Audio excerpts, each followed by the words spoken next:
Senator Rex Patrick from the Centre Alliance. Senator, thanks so much for your time. First up, on tax, it looks like a done deal that you and your colleague will back the government's plan. We're not quite across the line yet. We're just working through some of the finer details. We can't see any roadblocks, but there's a few bumps that need to be smoothed out. And that's the gas plan, is that right? That's relating to gas. So our concern is that the tax cuts will provide a disposable income to people that will simply get gobbled up by energy companies. Rod Sims, the chairman of the ACCC, has suggested that gas prices are likely to rise.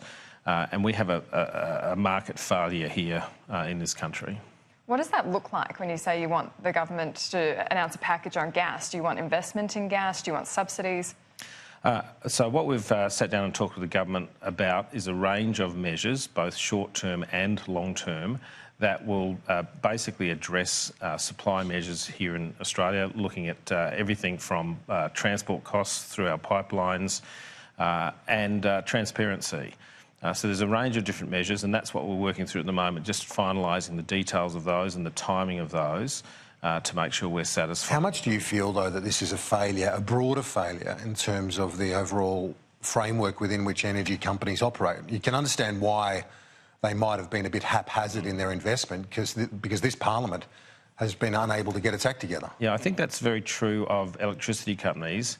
Gas is slightly different. Gas is, of course, it sets the electricity prices, particularly in South Australia. There's some of the same companies we're talking about. Well, they are. But the situation with gas is that back in 2013-14, Australians were paying somewhere between $3 and $4 per gigajoule for gas. Then we started exporting. We started up 6 LNG trains in Gladstone, and we ended up tripling our production. Our consumption went down, but our price also tripled. So we've had this bizarre situation where we've now got a situation where our gas price here in Australia is about $9 on the spot market, and in Asia, our gas is only $7. So when it comes to, you're in quite a privileged position on the crossbench in the Senate here, how much are you going to be working with Jackie Lambie? Have you met with her since you've been back in Canberra? Yes, we flew down to Tasmania and had an initial discussion with her. I've actually seen her probably 2 or 3 times over the last 24 hours. We'll work with Jackie where we have common ground, so it's a very loose alignment. It's about picking up the phone and saying, where do you sit on this bill? And if she's very close to us, we'll say, right, let's work as a group of 3, because that's quite a powerful number in the Senate. If she has a different view, we'll say best of luck, and she'll operate independently to us. So it's not a formal voting bloc? No, not at all. So it's just recognising that in this parliament, assuming Corey Bernardi votes with the government on most occasions, the government will have 36. They need 39. So 3 can give the government a passage of legislation, but 3 can also stop the passage of legislation. Well, is she, on that point, is she of like mind? I know that you and Senator Griff are supportive of the Medivac legislation. Peter Dutton wants that repealed. Is she similar in her thinking? Okay, so we've had a conversation with her, and part of our agreement is we won't talk about what her positions are. Okay. So that's a matter for Jackie to come on. We've certainly discussed it with her, yes.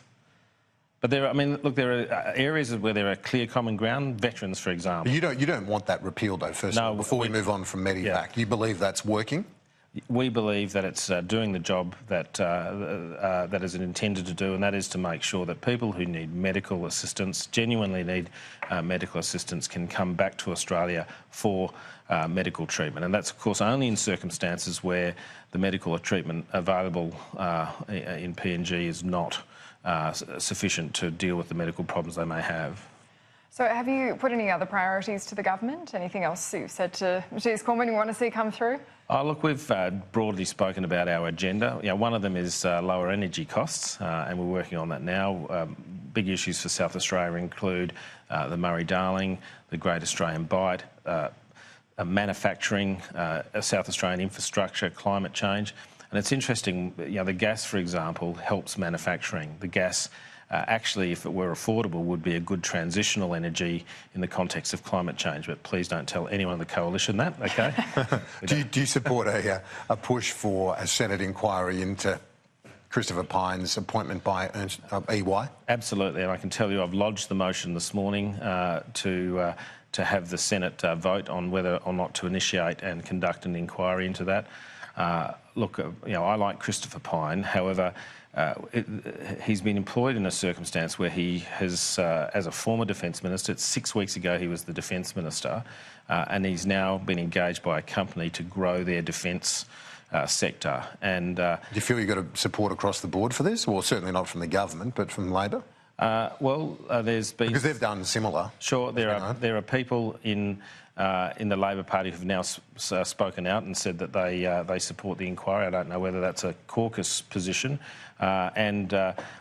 Jackie has certainly indicated that she will support that. She's given me permission to say that, and also we've got Corey Bernardi who's likely to support it as well.